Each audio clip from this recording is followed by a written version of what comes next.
Hello YouTube, this is Redhead Takes back again with another video. For me, week 3 was great in terms of my picks. A couple disappointments like the Buffalo game, and wasn't upset to get the Colts game wrong because I was just betting on the averages that Kansas City would win. And Indy showed out of nowhere, of course, that they are still a good team. And went 11-5 in my picks last week, so hopefully you will follow this. If you have any problems with who to pick, follow this video. And you know where to find me. Let's get into the video. Cincinnati versus Miami. In this game, I'm really not sure which way to go, to be honest, because who knows if Tua is playing. And on a side note, in that last game, I'm sorry, I'm not a doctor, but watching football for all my life and seeing Tua go down like that, the explanation that it was a back injury is just foobar. Not correct. I don't think that it doesn't look right. There's no way that looks like a back injury, because usually your back would stiffen up if it was spasming. Wouldn't just completely move and fall down to the ground. He was clearly holding his head, and it was clearly wrong. So honestly, he shouldn't even came back in the game last week, which means that Buffalo probably would have won. I know Buffalo should have, but let's not get into that. But yeah, in this game, it is all dependent on if Tua plays or not. If Tua doesn't play, I like Cincinnati more. I think Cincinnati can still beat Miami with Tua. Miami is flying out on the road to Cincinnati. Lucky for them because of the hurricane, but that's coming.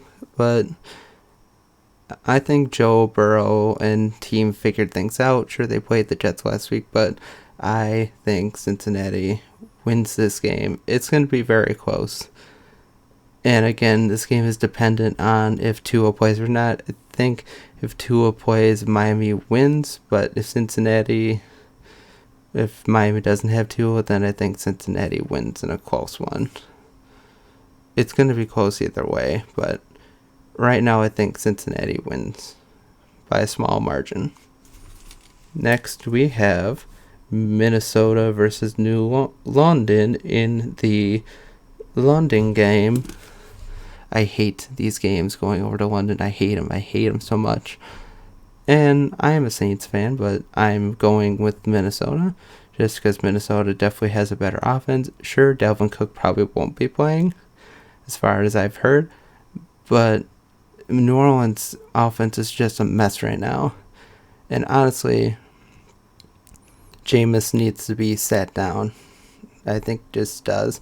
It's apparent that he's dealing with the back injuries, and it's just, again, his accuracy is still just as bad as it was last year.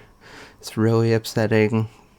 I know New Orleans has faith in him. They gave him a 2-year contract, but honestly, Saints, unless you're thinking about tanking this year and going for a good quarterback next year, Jameis needs to be sat down because this team is way too good to simply perform like it is for most of the game and show brief glimpses of having an offense in the fourth quarter. It's just ridiculous. They played Carolina, and you made Carolina look halfway decent, and you failed your defense. So I'm picking Minnesota to win just because they have way more weapons, and maybe not better on defense, but the offense I think will shine through enough that Minnesota pulls it out. And to be honest, I can't be confident to pick the Saints anymore in a game right now. And sure, this week I won't pick them and they'll win. But Minnesota in a somewhat close game, but I think they win outright eventually. Next we have Cleveland versus Atlanta. Another toss-up game, to be honest. Although after last week's rousing rushing performance by the Browns against the Steelers, the Browns just look like a better team. And Jacoby Brissett looks better than advertised. I don't want to go so far as to say he's better than Baker. I think he's in a horrible system. And yeah. But yeah, Jacoby Brissett played well. Their defense played well. Steelers are just not a good team this year. And Atlanta has a bright future with Drake London and Kyle Pitts. Drake London looks to be as good as advertised, totally worth the first round selection. But I think Cleveland wins. It'll probably be close. But I think Cleveland's just a better team, top to bottom, defense, offense, offensive line. I think they'll shine through, and they'll win by a decent margin. But it should be relatively close. Next we have the Washington Commies versus the Dallas Cowboys. And again, another game where I'm not picking against the Cowboys because Washington is a mess. They're just a mess. They're a shell of the team that they appear to be in the first 2 weeks. Their offense is just... I think they have good offensive pieces, and I don't think it's entirely Carson Wentz's fault. Their offensive line is a wreck. They're down a couple of their best offensive linemen already from the beginning of the season, and I think they're out for the rest of the year. And they don't have a lot of depth on that offensive line. They're not able to protect Carson Wentz at all. Wentz got sacked 9 times last week, I believe, and it was just a total mess. The Commies have offensive weapons, but their defense, while they have defensive pieces, they just look like garbage. They look terrible. And even though Dallas is playing with Cooper Rush has won his 2 games this year. He's 3-0 as a starter, and he has his struggles here and there. Dallas overall should win this game by a pretty good margin. It is a divisional matchup, of course, but Dallas, I think, begrudgingly wins this game. I hate picking the Cowboys. I do, because I don't think they're a very good team, but their schedule has been so easy so far. Yeah, they beat Cincinnati, but that was until Cincinnati got some of their shit worked out. But yeah, Dallas, I don't want to pick them, but I have to. I just have to be smart and pick them. I cannot be an anti-Cowboy fan and just pick the Commies. So I think Dallas wins by a decent margin, and it probably won't be that close. Next we have Seattle versus Detroit. Detroit completely shit the bed last week after being so good offensively for 3.5 quarters. They fell apart in the most inopportune moment, and Minnesota capitalized. Even though Minnesota wasn't able to get Justin Jefferson the ball, they still have enough pieces to finish the game out.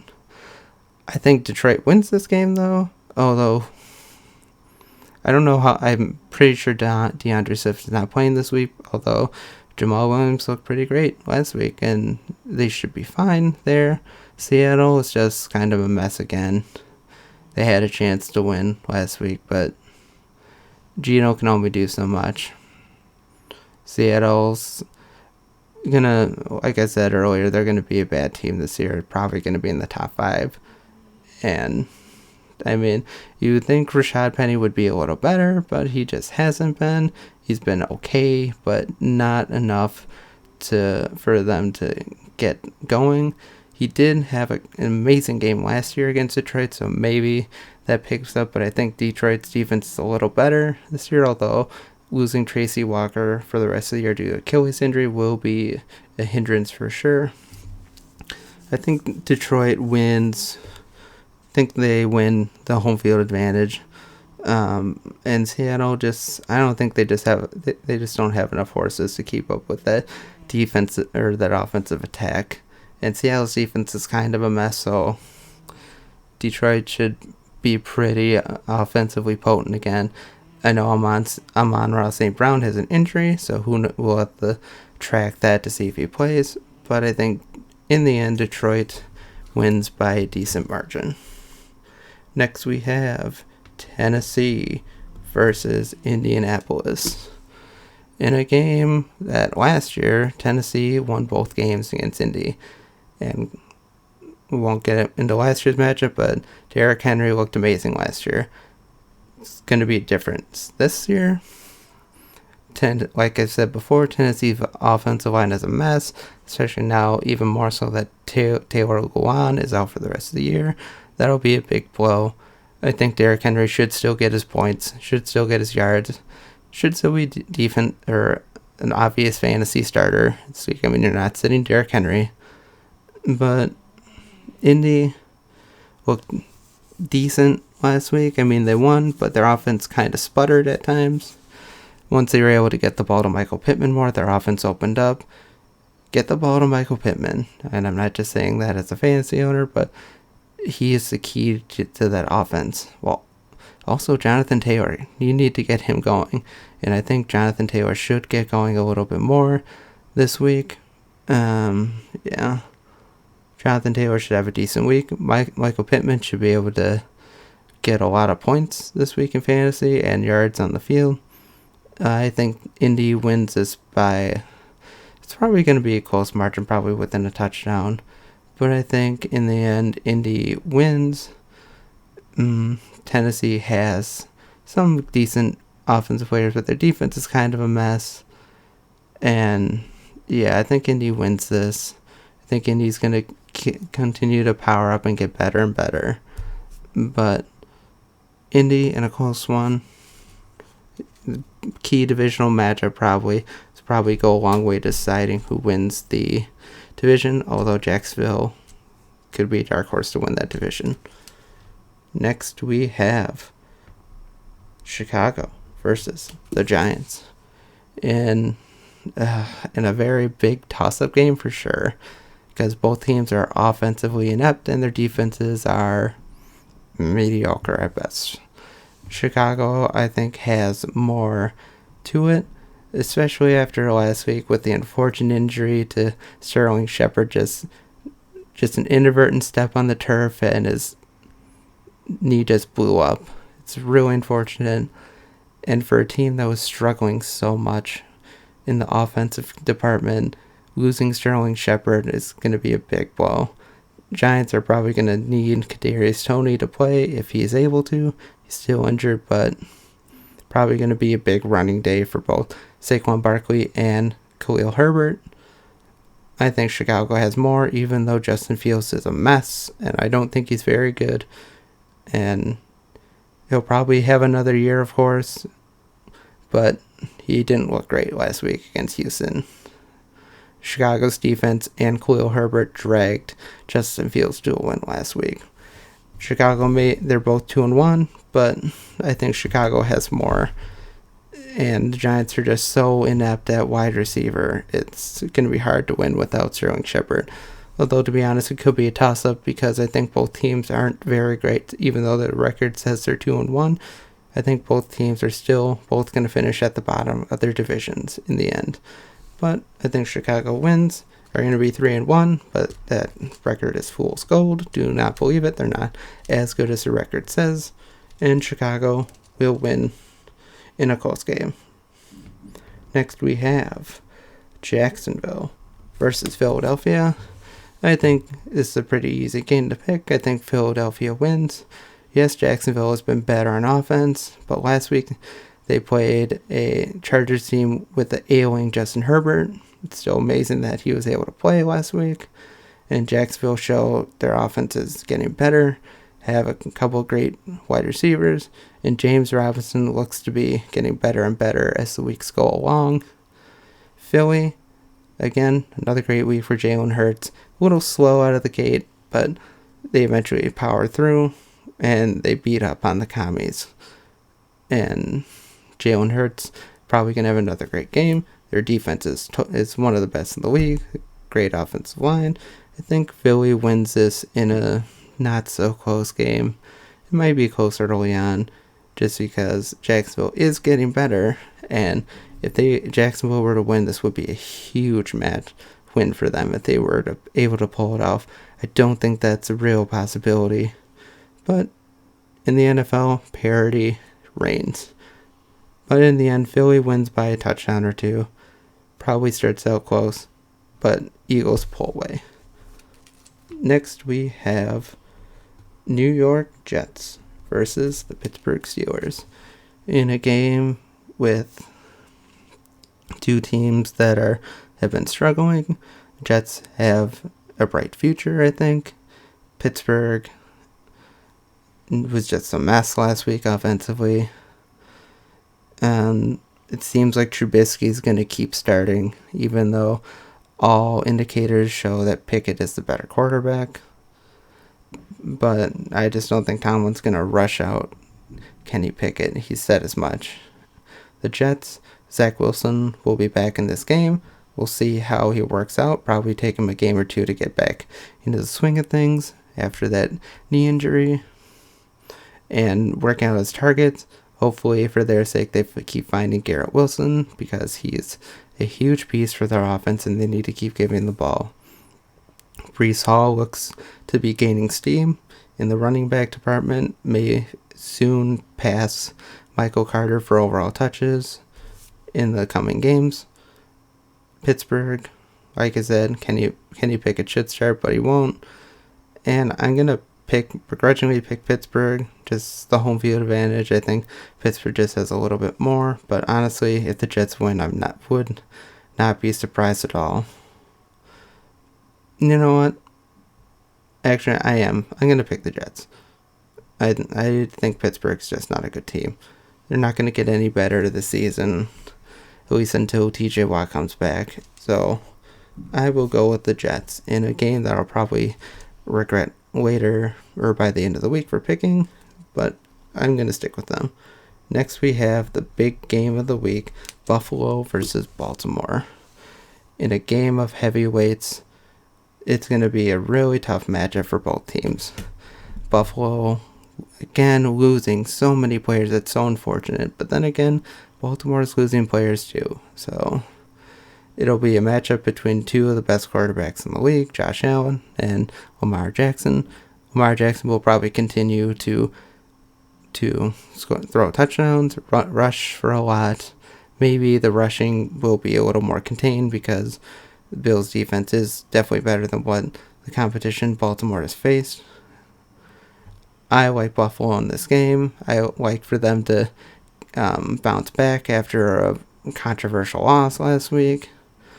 It's going to be really close. It's probably going to be one of the best games of the week. Buffalo should shine through. Their offense is still amazing. They still had almost 500 yards last week and just weren't able to score touchdowns. I think it'll get better this week, but it's going to be a very high-scoring game. And if you're a fantasy player, probably don't want to start either defense because there's just going to be a lot of points on both sides. Buffalo wins close in the end, but if Baltimore wins, I would not be shocked at all. Next, we have the Chargers versus Houston in a rematch from last year where Houston surprised them and ran all over the field. I think the Chargers will bounce back. Houston has some good pieces all around, but it's going to be tough again this week. Although Chargers are out without Rashawn Slater for the rest of the year, so that'll hurt their offensive line. And Joey Bosa, who knows how long he'll be out for. I still like the Chargers. Justin Herbert should bounce back nicely in a game against a not-so-good defense. We'll see how Dameon Pierce for Houston is able to continue progressing. I think he should have a reasonable game compared to last week. Davis Mills will have to be able to keep better hands on the ball. Need to get a little more accurate, find Brandon Cooks. I like the Chargers in this game. Probably not going to be terribly close. Although, again, like I said, parity reigns in the NFL. But I think the Chargers win pretty easily. Next, we have Arizona versus Carolina. Another toss-up matchup. I hate picking the Cardinals because I just don't think they're a very good offensive team. And it's really shown over the past couple weeks. Sure, they don't have DeAndre Hopkins, but Kyler Murray just doesn't look great. He's just not able to throw a lot. They weren't able to score any touchdowns like last week, even though they had numerous opportunities. And Carolina, sure, they won last week, but you don't feel good about it at all. You're not feeling really good about Baker. Right now, if you're a Panthers fan, probably not feeling all too well about Kyler Murray. If you're a Cardinals fan, I think this is a toss-up.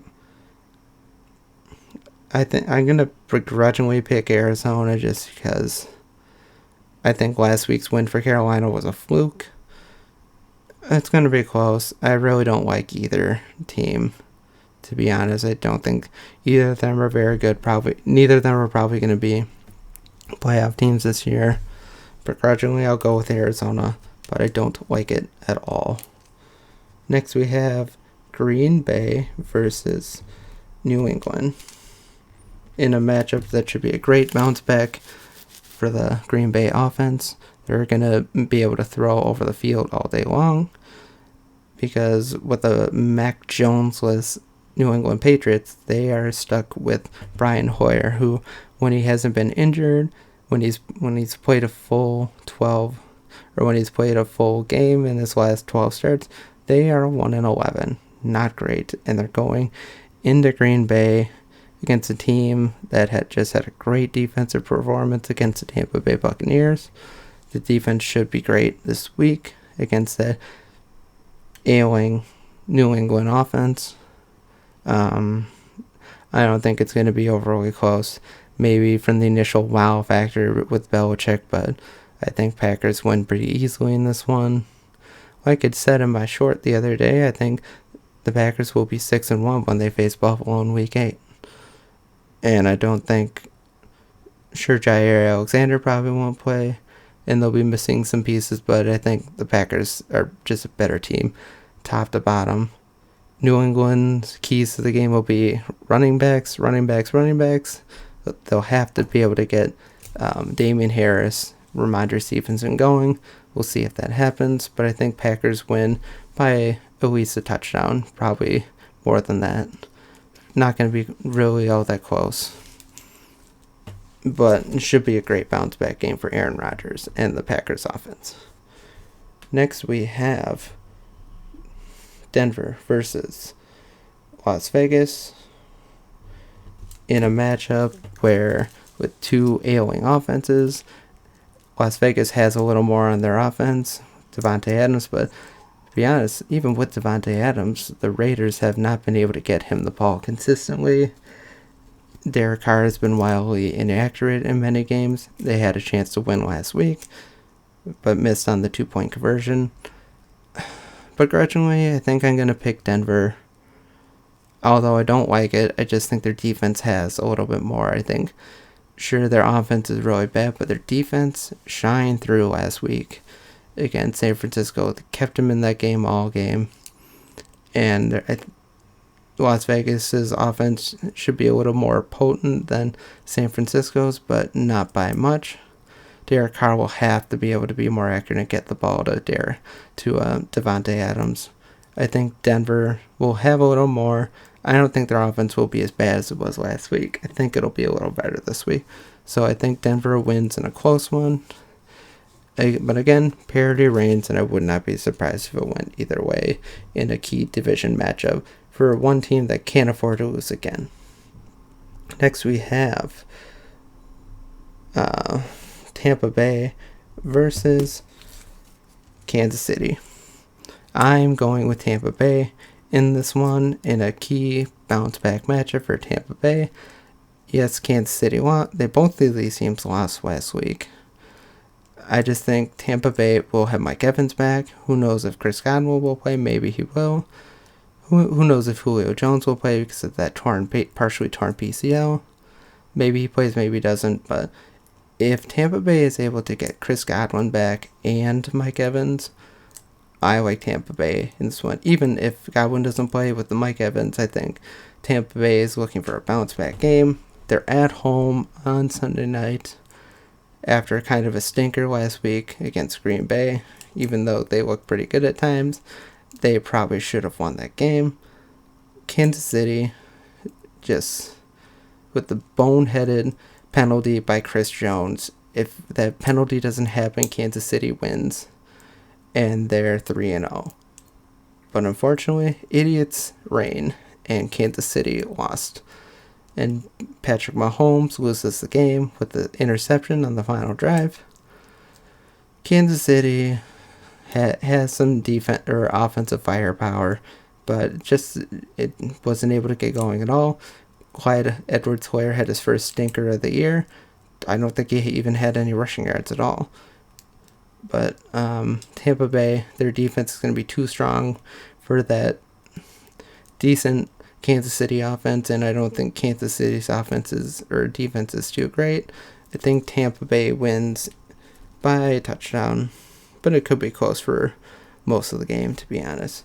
And finally, we have Los Angeles Rams versus the San Francisco 49ers. Like I said, San Francisco's offense it's terrible. I don't see it getting much better, especially now with Trent Williams out for a couple weeks. That offensive line is going to struggle. Los Angeles Rams, I think they'll continue to improve and get better. They looked a little better last week. It is a divisional matchup, and San Francisco had the upper hand against the Rams up until the playoff game last year. But, I mean, San Francisco just doesn't look great on offense. And their defense, while good, don't think they'll be able to contain the Rams' offense. Well, maybe for a little bit, but I think the Rams shine through. The Rams, I think, win in a close game. I can't say it's going to be a blowout. It's a divisional game in the NFC West. Can never say any of those games will be blowouts. But yeah, I think the Rams win by a decent margin, maybe a touchdown, 7 to 10 points. But I think the Rams just have a little bit more, and they'll be able to beat up on the 49ers at times during the matchup. And there you go. Those are my picks for week 4 of the NFL season. If you have any questions or you disagree with any of my takes, let's hammer it out in the comment section. As always, you know where to find me: Twitter, YouTube, Twitch, Rumble, and Locals. And until next time, have a great day, go Pack Go, and God bless.